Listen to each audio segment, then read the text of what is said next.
Marami akong natatanggap na message na marami pang narilito sa mga pairing na dapat nilang gawin.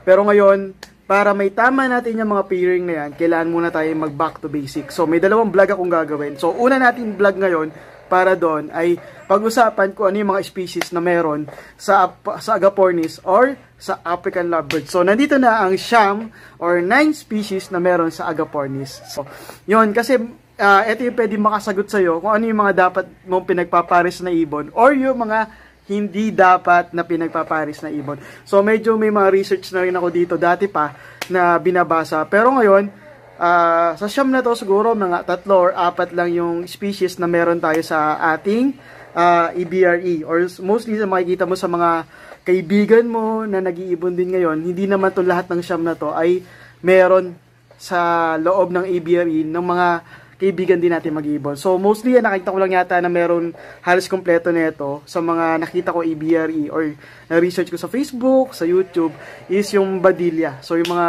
Badilla nga, alam ko meron silang 8 species na itong African lovebirds. Pero dito sa EBRE natin, siguro 3 lang or 4 lang yung meron tayo, no? So, ngayon, umpisahan natin. So, isa dun sa mga rare or yung mga hindi natin talaga totally nakikita sa EBRE ng iba't ibang kaibigan natin, no? So, una na dyan, yung Abyssinian. So, sana tama yung pronunciation ko, no? Abyssinian lovebirds or Agapornis taranta. So, ito yung mga ibon yata mahilig mataranta. Joke lang, no? So, ito yung picture niya, no? So, pakita naman natin. And, yung source natin is galing, saan ba to? Galing Northern Exotic Aviaries, Canada. So, yun yung source natin ng mga picture na to. So, sabi nga dito, yung Abyssinian lovebirds is black wing siya.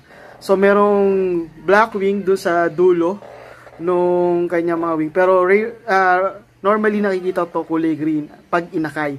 So, hindi ko alam kung ito yata yung kulasisi, no, na nakikita natin. Pero, pag nag-mature siya within 9 months, at nag-molt siya, meron siyang black wing na makikita. So, ito yung sa mga palitandaan, no.